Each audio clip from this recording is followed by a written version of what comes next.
Hello and welcome to Trading the Trend. My name is James Boyd. We welcome you here. We got Michael Fairborn in the chat. We welcome him. Some of you wanted me to put that Santa hat on or that Santa suit. I think we might hold on to that. We'll talk about that here in just a moment. Just real quick, we'd like to welcome all of you. Truth will always prevail. Gary, Life in the Fast Lane, Grace, Chris, Will, and many others. Hello and welcome to you. Now, I want to kind of make sure when we talk about trading the trend, this would be important to understand this. Sometimes the trends aren't up. Sometimes the trends are sideways. Sometimes the trends are down. Okay. And so we'll talk about kind of what is the most dominant trend. The goal of this class is to become proficient in not just upward trends, but different types of trends. Okay. So if you want to have a goal of kind of maybe learning to play sideways trends or down trends, that also we try to focus on here as well, along with playing relative strength and upward trends. Now, remember, when we get started, if we bring up, let's say, options, remember options carry a high level of risk, not suitable for all investors. The information provided here is for general informational purposes only. This webcast discusses technical analysis, but there's other approaches, including fundamental analysis, macro analysis, and so on, intermarket analysis. They may assert some different views on what we're seeing technically.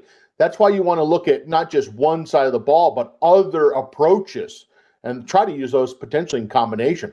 Now, also remember that when we talk about examples, we will use the paper money software application on the desktop. And also remember that investing involves risk, including loss of principal. Now, funny you should say that, because when I was at the hospital yesterday and got through that surgery, I just remember opening my phone and seeing on the Thinkorswim app, prices down a lot. Okay, and I was like, dadgummit, they knew JB was going to be down, and they took advantage of it. Anyway, a little fun there. Now, the biggest thing is to always remember is that, one day does not necessarily mean the bull market is over, but the market adjusts. Now, also remember the short options can be assigned at any time prior to the expiration, regardless of the end of the money amount. We'll talk about the option Greeks. And today, what do I really want to kind of focus on is kind of the themes of what we've been really bringing up the last couple weeks. So last week in this class, let me send this playlist out to you, okay? This is being recorded. So last week we talked about hard time with potential exits. Watch this. Now this class only has 4,000 views-ish. I don't know why it's not at 100,000. If people really are struggling with this area, this should be literally going viral on YouTube. Okay, so if we take a look at this, now there's a difference between I want to know about exits versus I'm going to do exits. There's a difference. There's a difference. Okay, and so that was I was trying to kind of help people kind of get an understanding of what do the exits look like and what's a systematic process to actually do that and practice that. Okay, now also for investment sentiment about to pop. So in our classes, we don't just talk about where the market is up until that point. We try to kind of see where those trends might go and read the markets and try to put on strategies accordingly, okay? So make sure you've gone through those last 2 weeks or so, and this will give you you can see all the list right there. Make sure you have that. Also notice that right here, if you go to youtube.com, okay, that link right there, make sure you bookmark that and you subscribe. It's for free, okay? It doesn't even cost anything. You pull up that page, right in the dead middle of the page, subscribe. Now, I want to kind of just go back to just kind of where the markets are. I want to talk about maybe some current positions that we're in that we might need to manage and kind of see how did they really do. And I want to kind of point something also out here. In the last couple of weeks, if you said, James, have we been guilty of talking about callers? I think we've been pretty guilty. Why do we talk about callers? Well, because we want to kind of start to understand what does it mean to have a long put. Second, we wanted to understand what is defined risk trades and what's the purpose of those. If you didn't understand it yesterday, I'm going to need to work with you, okay? Because yesterday was a golden example of why defined risk is pretty powerful. Third, we also talked about the exits. We'll talk more about that here today. And then on Monday, actually Tuesday, we talked about bearish strategies, okay? We kind of introduced that short synthetic, which is really the combination of a short call vertical and a long put, which is kind of interesting. We'll follow through on those here today. Quick look at where the market is, okay? So it's never kind of a great thing. We kind of been watching to see if the VIX would diverge. Okay. We talked about that for a while. Posted on X, okay, when that actually hit 15. You're not following us on X. Don't know why, but sure. By the way, Jeffrey was up at 2 a.m. last night. I thought when I was posting it like 2 a.m. in the morning, I thought for sure nobody was going to be up. Jeffrey, you win the award. All right, there you go. Now, VIX, okay? Now, if you take a look at the VIX, VIX sitting here at 24. Now, a lot of times when the VIX pops, we think, oh my gosh, it's just going to keep going. Well, not necessarily, okay? Sometimes you can get the VIX high, and actually that seeds the opportunity to try to do selling strategies, okay? So that might be for some opportunity. And when you look at the trend of the VIX, not the best sign to really see only that the VIX is in trend 3. That is not what you're trying to see, okay? If you see VIX in trend 3 and the other indexes, trend 1, 5, and 1. Now, by the way, the Russell and the Dow was already down before yesterday. So that wasn't really the thing. It was really the stocks in the NASDAQ that got tarred and feathered, if you will. Okay, felt like tarred and feathered. And what you're going to notice is the S&P also kind of gets pushed down as well. Now, what you're going to now notice is this is the daily chart. So when you look at the trend daily, you got 5 on the NASDAQ. Its price is below the 10, but above the 30.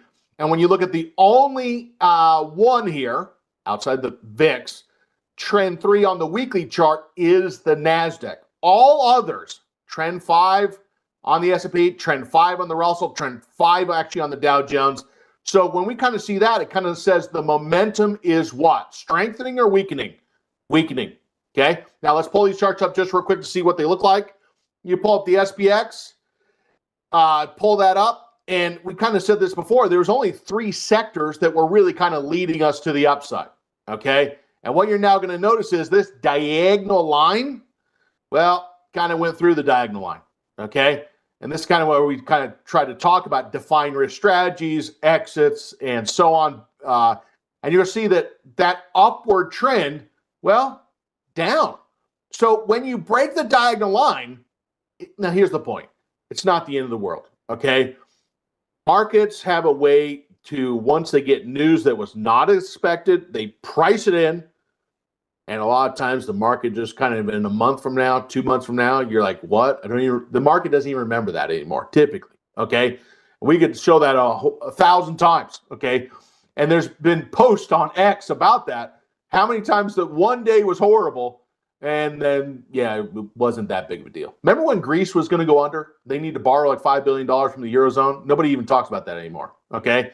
So the biggest actually, but at that time, it was a big deal, okay? Now, when you look at this horizontal, 58.72, these lines, 5,700.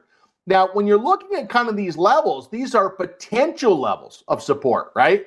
Now, the thing we got to ask ourselves is when prices are falling down like this, we got to ask ourselves, what type of strategies might the investor consider? Going long stock? Maybe pretty risky. Higher delta, right? So when you're in trend 1, the investor is probably thinking about strategies like a delta of 10 or 20 perhaps, where that delta is just not as high. Maybe a delta only 10 and 20. Something that has maybe defined risk.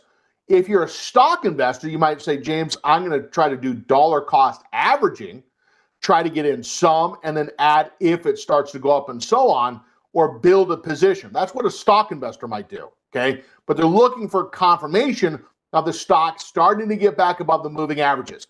And remember, we try to make it very simple. If we see that 20-period moving average red, the trend is what? Not what you want it to be. The trend is what? If that 20-period moving average is red, and there's that red shading, trend is down. We saw that for one day, the SPX actually had a little stronger momentum for a day, and then the very next day, red, and you're going to see that it just dropped off. So if you go back to like the Dow Jones itself, what you're going to see here is it's just kind of been that waterfall, okay? We've had not even one day where the 10-period moving average has been green, not one. So, I mean, but just yesterday, it was just a nasty sell-off, okay? And the Russell looks the same. Just briefly, when you look at the NDX itself, you're going to see that that was the only one mainly that was holding up outside maybe the SPX a little bit second. It was the NASDAQ first, but the other ones had dropped, okay? Now, I think it is worth noting that when you look at the, I call it, let's pull up the VIX just real quick before we talk about examples, okay? The reason why we talk about the VIX, okay, we're talking about the S&P 500, the volatility index. And the reason why we kind of bring this up is when you start to see the VIX diverging, you just know that the chances of a market pullback become higher, okay? So what I'm looking at is when I look at 1 and 2, if I look at 2 and say, look, 2 is not as down as far as 1 was. And then you look at recently, what you're going to notice is the volatility did not go below 0, it stayed above 0. So that volatility was starting to build. We cannot say, oh, just yesterday, the volatility started to break out. That moving average crossover was like, say, on the 7th or 8th or so. Now, here's the thing. Captain Obvious can say that now, okay? But I think it is worth noting to say, look, if you have a bullish portfolio, I don't know if you know this feature, but if you go to the paper money account, net lick and day trades, it's going to give you kind of a day-to-day snapshot of kind of what happened. So if I go back to, let's say, the 17th, before the market fell, the portfolio was at 280,753. Now, if you have bullish investments or things that you own and the market drops, okay, well, Captain Obvious would say, well, yeah, your portfolio is probably going to go down. The question is, what percentage did it go down? So from one day here to the next day, that was yesterday, that portfolio was down $3,565. So if we look at a percentage of how far it was down 1.27%. Is that going to cause the investors to say, oh my gosh, I'm down 1.27%, I'm just going to quit, throw in the towel? Probably not, okay? But you got to understand something is if you have a bullish portfolio, okay, you're going to get pulled back on. The question is how much, and you compare that to the benchmark that you're choosing, okay? Now, I think that's an important point to bring out. Now, the one thing I want to kind of go through just real briefly is when we look at, let's say, also the 6J. This is before we look at some of our examples.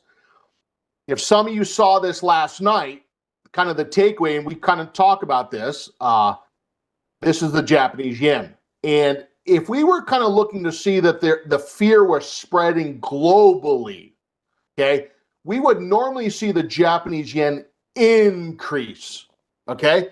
We didn't see the Japanese yen increase. We saw it sell off overnight, okay?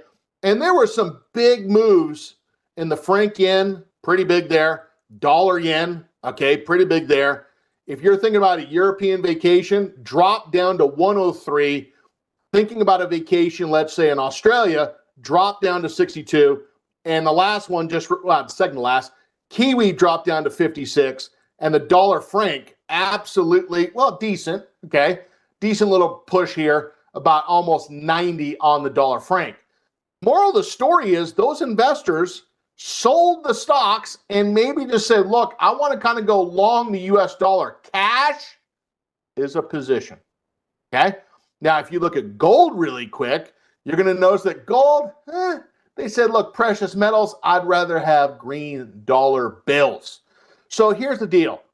Fear doesn't typically last forever, okay? So when things drop, it's fearful. People are trying to protect the portfolio, sell. And the moral of the story is people want cash, okay? Now, do they go all cash? Probably not, right? But some positions, they get stopped out on or they sell. It's understandable. Now, let's kind of bring up a couple positions I just want to take a quick peek at, okay? So I want you to imagine, and I'm imagining that this is probably something that you're pretty familiar with, where you have a position that you recently got in, okay, like Visa, and you got in at 318, and you're looking at this position and saying, hey, James, what now? Because I got in at, let's say, 318, and it's now at 315, and I am in trend 4. What does that mean? Good or bad? Would you protect the position?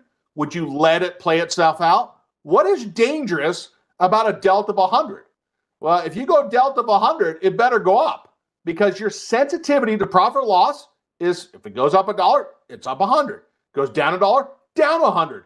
Very sensitive. Might not have an expiration, but it has a high capital requirement and a high delta. So if we buy 100 shares of stock, the direction better be right. Now, if I'm in trend 4 here, okay, this is not just, I'm not trying to have fruity pebble colors here. We're trying to say, look, if I'm in trend 4 and this market is under pressure, A, sit here and just see what happens, or B, maybe consider protecting the position. Well, if we went back to this V real quick, let's pull it up on the chart and let's kind of see what we got. If I look at V, what you're going to notice is we have a stop on this. It did not go down to the stop, but it dropped back down inside this channel. Now, got 100 shares. What could the investor do if they had 100 shares, if they considered options? So Andy says, isn't that quantity not delta? Andy, the answer is both. So if you have 50 shares, quantity, your delta would be 50. Think of delta as the change in profit or loss given a $1 move in the stock. Okay? Now, the investor might say, well, geez, now you got to think through this, okay? Where did the volatility just go? The VIX went up. Well, if the VIX goes up, the investor might say, James, I'm going to try to sell something. Okay? Now, could they still have the exact same stop where they did before? They could. But what they're going to try to do is they're going to try to lower the delta. Now, notice that 307.23 stop loss. Note that. What I'm going to do is cancel that order. Okay? Now, I'm going to put it back on just a second. Okay? Now, what I'm going to do is if I'm more concerned about the downside of the stock, the investor might say, James, I'm going to sell that 320 call. I'm more concerned about the downside. I want to try to use some premium here, okay?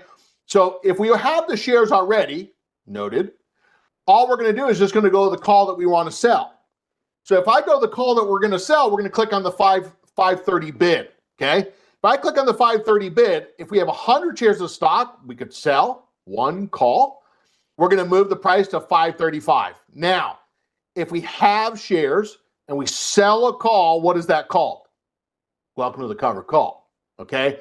Now, the good side about this is upfront premium. Maybe bad side about this is we cap the upside at 320. Other bad side about this is it's short volatility. If volatility goes up, you're not really getting that time decay as much as we thought, okay? Now, I'm going to tell you right now, okay? Now, here's the deal.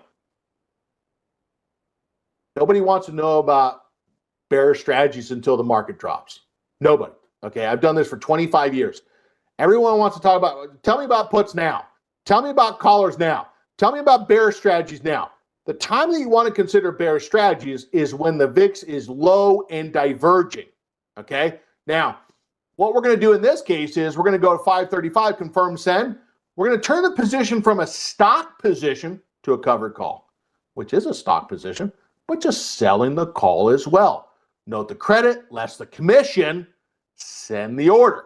Now, if that position fills, can we go back and put the stop on? Yeah. Okay, now let's do this. Let's get this order filled, and then what we're going to do is we're going to have the same stop as before. Now, I tried to move that to a market order. Now, when that order fills, if it fills, we're just going to hold the shift key down, okay? We're going to hold the shift key down, and then all we're going to do is going to right-click on both lines, or left-click, okay? Hold the shift key down, click on both lines so they highlight, right-click now, create closing order, and sell. Now, I'm going to go back to what I remember the stop loss being. Tell me if I'm wrong. 307.23. Now, is that the way that we want to do it? No. We want to go to where it says market day to GTC.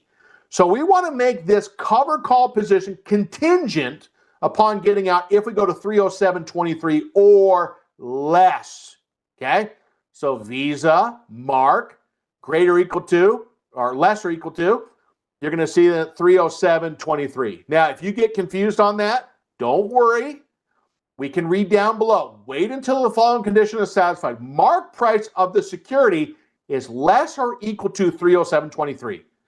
Then what does it do? Well, it buys the call back at its market price and sells the shares. So we're still long, okay? But we're saying, look, I don't want to be as bullish. Okay. Now let me kind of just give you an example, okay? So you got 100 shares of stock, okay? 100 shares of stock. The interesting thing about options is you can kind of change how bullish you are. Well, by selling a call, normally if you sell a call, delta maybe 30 or 40, it's going to bring your delta down initially to about 60. Now, here's the bonus question. Double jeopardy. Does the delta stay 60-ish? Now, wait, why does it go 60? Well, if you sell a call that has a negative delta and you have 100 shares of stock, the net of that is about 60. Does that delta stay about 60? It doesn't.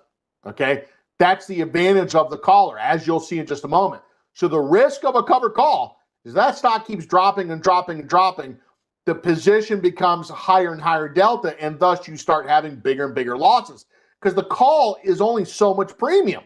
Okay, now read what's in red, verify that, note the cost of the trade, including commission, send the order.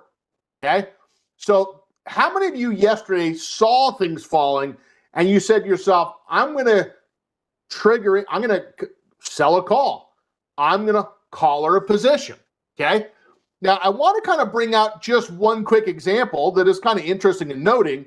We also did a recent example of Microsoft. Now, I think we have done 12 examples of callers in the last 2 weeks. I don't think about none of them outside ExxonMobil went down, but ExxonMobil was still profitable. Okay. When we look at Microsoft, what you're now going to notice is the stock is down $364. The shares are, but the call, do we need to do anything with the call? What is the investor looking for to say, I need to maybe do something with the call? Well, first thing is, what'd you sell the call for? Okay. Sold for $755. That call right now is $545. Okay. Now notice this, the caller is on, and it's not a bad time to be on, when that trend is number 5, okay? So if that trend is number 5, it's saying the momentum on the stock kind of deflating a little bit. Not great, okay? Now, the investor might roll that call if they maybe have 50, 65% of the premium. We're not there yet. We're only at 27%. Now, on the put, okay? Well, if the stock goes down, the put could increase in value. If the stock goes down and the volatility of the market increases, doink, to the upside, the put starts to become more valuable. Now, if we talk to a stock investor who just got in at the same time, the stock investor is down 385. The caller investor, well, they're down about 106. What would you rather be down? 380, 375, or would you rather be down 106? I mean, just take your choice. So this right here, the caller is not protecting all, but it's protecting some. The stock is your bullish position, okay? I like to think of that as the house, okay? This is Microsoft, 100 shares of stock. And one side of the roof, okay, short call, and the other side of the roof, long put, and just Microsoft is getting hailed on. But what you're noticing, it's not protecting all of it, but it's protecting a large majority of it. And the massive difference between when you look at Microsoft and some of these other positions is the delta on Microsoft pretty much stays at 30-ish, typically. That is a major difference between like a covered call or a protected put. That delta, so if the stock goes down $1, it's down about $28 net, approximately. Stock goes down $2, about 56, and so on, okay? Is a caller a bullish position? If it's positive delta, the answer is yes, okay?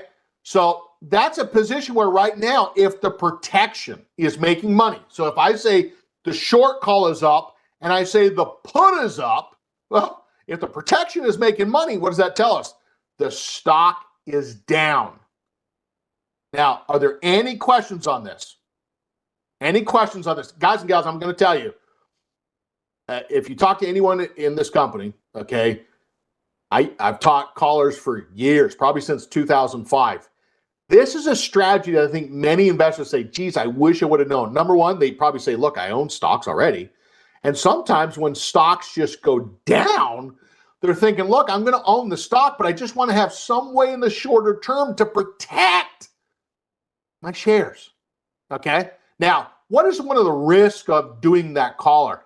Well, remember, someone could actually come out and buy the shares from you at $4.55. But if the stock is at $4.40, you're thinking, well, wait, if the stock's at $4.40, could those shares be assigned to someone else at $4.55? Can I self-volunteer that someone could buy my shares at $4.55, which is $15 higher than where we are? If you get that, you're lucky, okay? Could that happen? Maybe. It could, okay? But the likelihood, the investor could just pull up and say, well, I could just go on the open market and buy it for $4.40, let alone give James or the paid money account $4.55, okay? So it's not probable, but if it happens, you're like, you got to be kidding me. They gave me $4.55 and the stock's at $4.40? You just go out and buy the shares again, okay? Or try to see the volume. Now, are there any questions? Now, Josh says, do you ever realize value on the collar when the stock is down? Okay, let's everyone just say, so my initials JB. So Josh Pink, we're going to call him JP. Okay, so in terms of the management, what have we learned in doing collars for years? Okay, so two things. Number one is, okay, the short call is allowed one roll. Okay, now wait, why is that?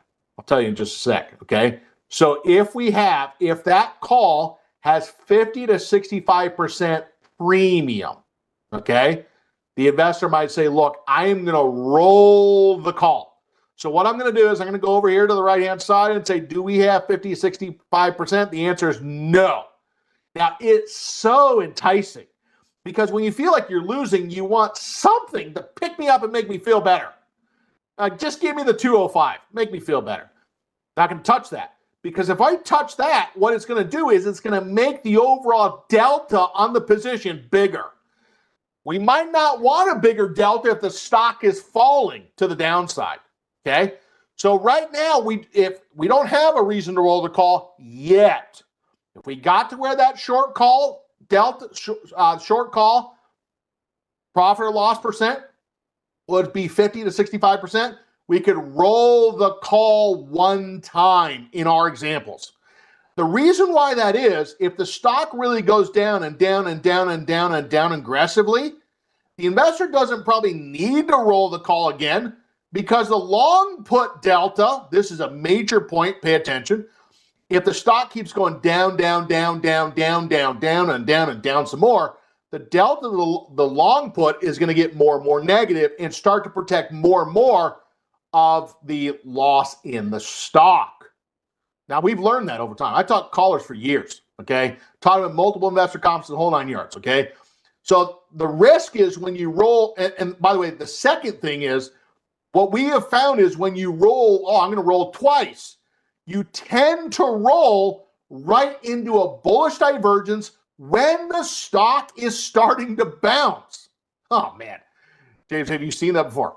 Lots, okay? So that's why we kind of say, look, we're going to roll one time, and then we're going to let it play out. Now, let's fast forward all the way to expiration. Let's say we have 4 days to expiration. And let's say the stock is at 455. What happens to the 455? Well, if we're at 455, the call value is going to be closer to 0. So that might be where the investor could grab those potential gains there, okay? Now, what happens if we're at 440 with 4 days remaining and we got a long 445 put? Well, what you're going to see in this case is that one is probably going to be closer to 0 as well. It's going to be, the gain is going to be in the short call, the loss is going to be in the put, and they somewhat offset themselves, okay? So that's kind of where we kind of have a portion of that max loss that we've been talking about for the last 2 or 3 weeks. However, if we're inside the week of expiration and the stock is set to close below or is trading below the long put strike, the investor might say, look, I've traded all the way to expiration and that stock is trading below that 435. Here we are with 1, 2, 3, 4 days to expiration. It's below the price of the stock is below the long put strike.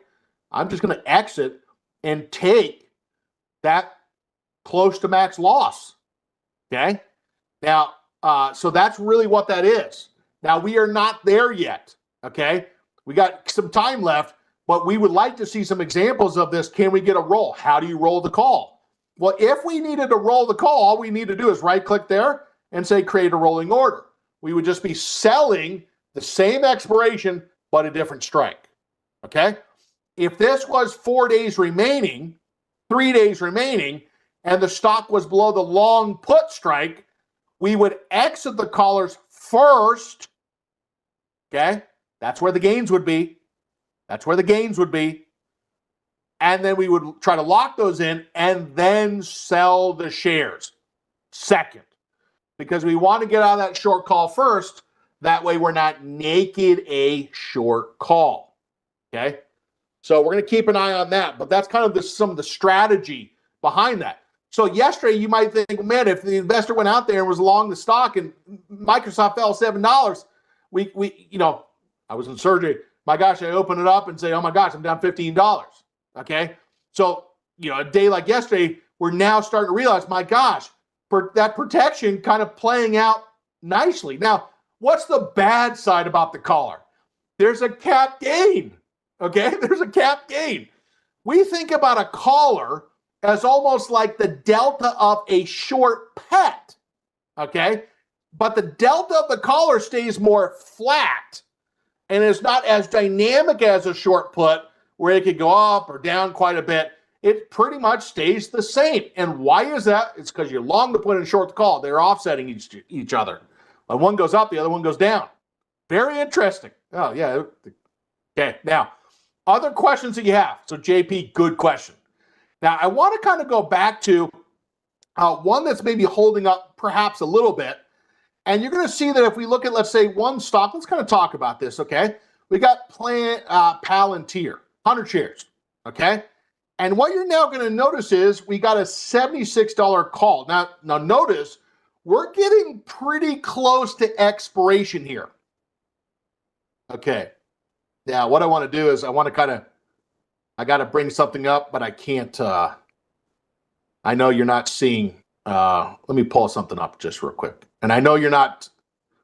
I'm going to reshare my screen in just a sec. I know what I'm doing. Okay. It's okay. Now we're good. Okay. So what I want to do now is let's kind of pull this up and let's try to manage the position of Palantir and then see if we could maybe re-enter. Okay. Now, because when you look at Palantir was actually been quite strong, and there's been a pretty decent little push to the upside here, and we'll talk about that, okay? So I'm going to look at what's the stock price, okay? $75.11. And where'd you get that? It's right there, okay? Now, what's the call that we sold? And by the way, this is like the 14th example, so I'm expecting great things out of you. 76. What's the long put strike? 68. All right, next. Credit or debit? Okay, well, the call got 245. And the debit there for the put was 198. So what was the credit? Answer, 47 cents. All right. So now, if we look at this, and I got to go to the stock entry price, and I misspoke. That was the stock entry price. Excuse me. Okay. Would have been helpful if I could see the labels, but I got this sheet up there. So from 71.92 up to 76, the stock appreciation is 408. Add the 47-cent credit. The most we can make pre-commission is $455. All right. Now, we got to ask ourselves the question, well, how much are we up now? Well, if I kind of bring this up and said, how much are we up now on Palantir? We got about 286. So let's type in 286. Where do we see that 286? Okay. It's right there. Okay. Now, and actually, go back to this. We're up about 164. Sorry, sheet's covering it. So if I said, well, are we going to exit the position? Well, right now in Planeteer, we only have 164 of the 455. Maybe it'd be more helpful if I kind of bring it down this way.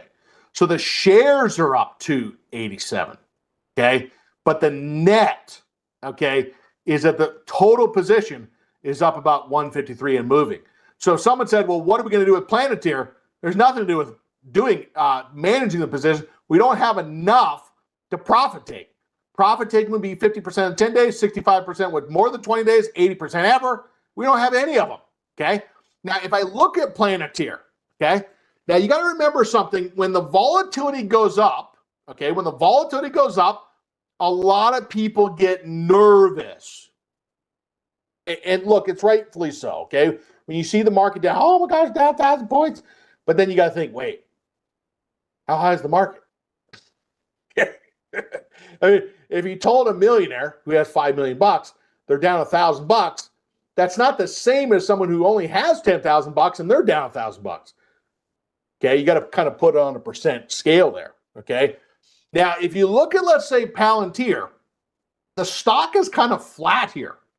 Now, what we're going to do is we're going to kind of say, look, this is one of the stocks that's done a pretty good job exhibiting relative strength.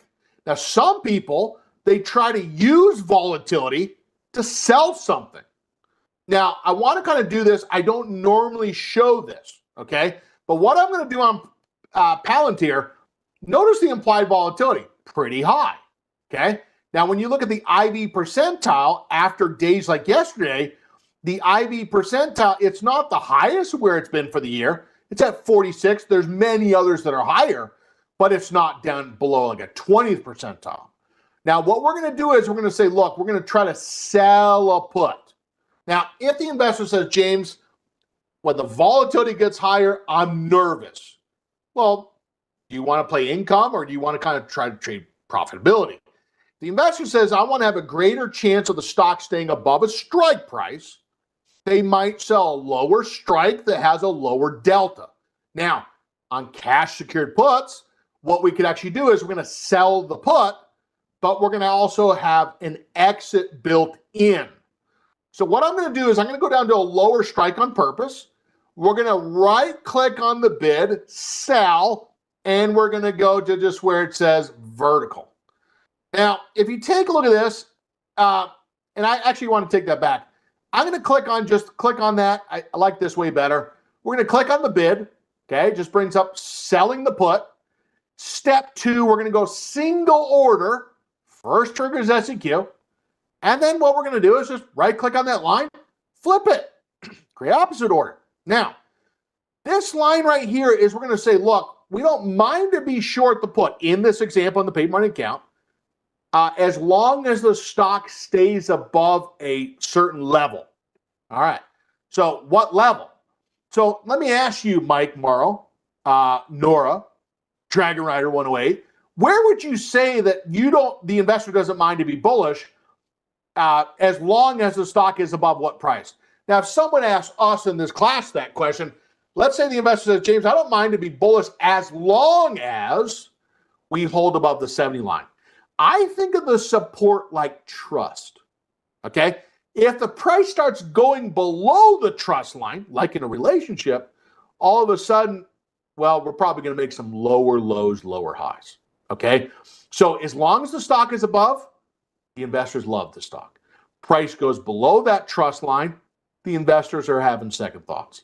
Now, what we're going to do is we're going to say, look, if you get below $68, example given, buy that put back.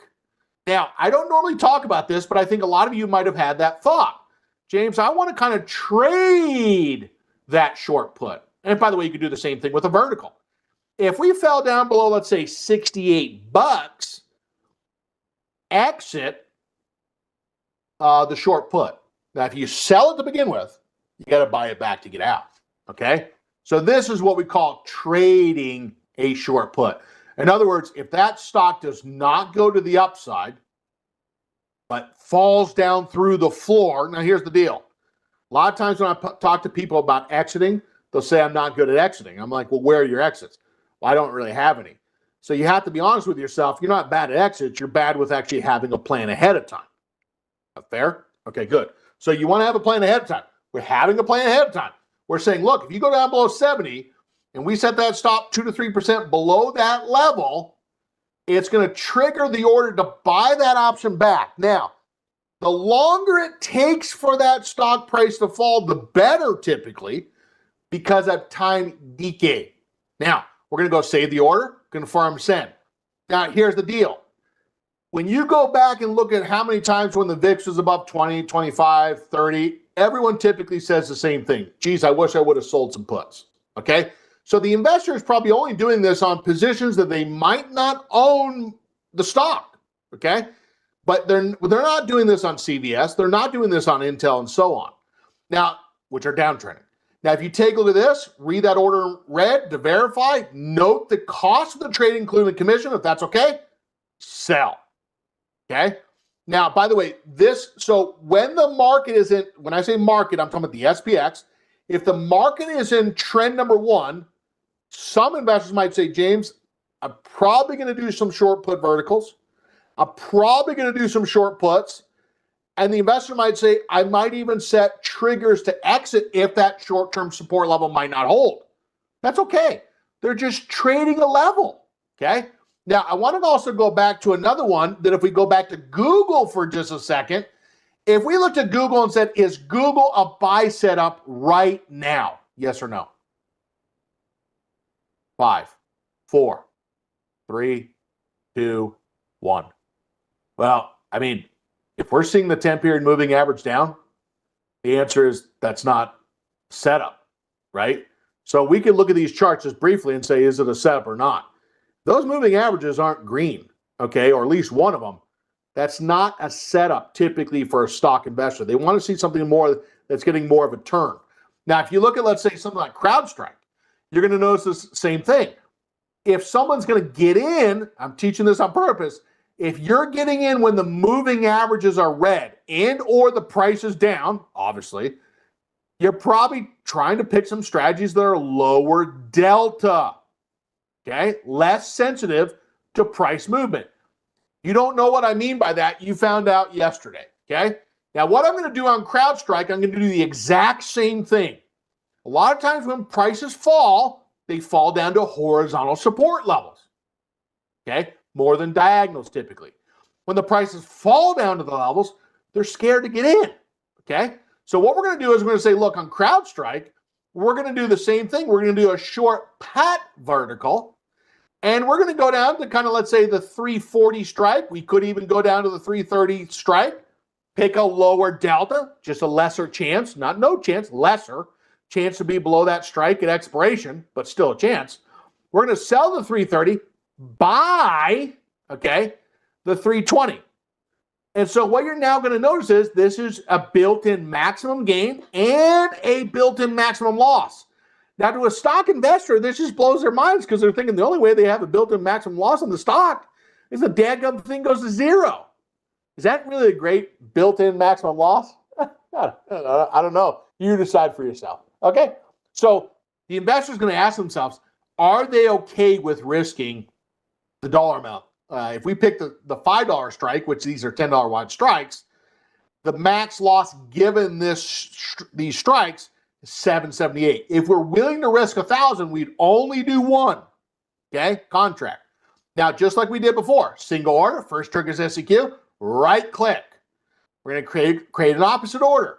Now, what we're going to do is we're going to kind of test and see, can CrowdStrike hold that support level? Now, noticing we're not buying shares of stock here. We're kind of doing some probability type trades. If we kind of said which trade might kind of be more immune to volatility sloshing around, would it be the short put? Okay, now this is your opportunity to feel smart. You are smart. Okay, so answer this question. Which strategy is more at risk of volatility increasing? Cash secured puts or short put verticals? Which one's more at risk? Answer that question. Now, if we type this in, we got, there we go. Bring it back up. 339. Okay, less. So the answer to that question is the cash secured puts, they're more at risk of where that volatility goes. Okay. Now, what I'm going to do is I'm going to set a conditional exit on this trade. Okay. Market data GTC. Now, what I want you to do for homework is I want you to go out and look at some stocks that you might consider owning at some horizontal support levels. I want you to, in the paper money account, practice doing a cash secured put with a conditional exit below support. Number one. Number two, I want you to practice a short put vertical, okay, where you have also a conditional exit below horizontal support. And what we're going to do here is we're going to set that stop we're going to set the order to get out at 332, let's say 80, okay? And I'm going to type in that number 332.80 right there, okay? Round it up a penny. So we're saying if CrowdStrike goes below the price of 332.80, get us out of the position. Now, notice what it's going to do here. It's going to say, look, CrowdStrike needs to go to that price, less or equal to that. And if it does, it's going to try to go out and buy the vertical at its current market price. So if you're doing trades like this, you are trading price levels. You're saying, I'm trading a probability, I'm doing a probability type trade, but I'm doing it as long as it holds a support level. Okay, now I'm out of my time. Now, the biggest thing is here, read this order what's in red and note the commission. I gave you a homework assignment. Go out and practice it. Try to think about how you maybe can learn from volatility as an opportunity. Check my also feed on X as I talked about volatility and might it be an opportunity for potential entry setups. Take a look at that on my X page.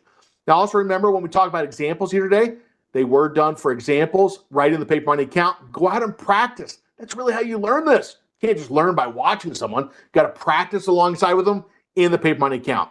Stay tuned for our next webcast coming up right at the top of the hour. I'll be back on with Kevin Horner tomorrow talking about ETFs. So stay tuned for our next webcast coming up next. And thank you, Mike Fairborn, for answering those questions in chat. Thank you so much. Take care. Bye-bye.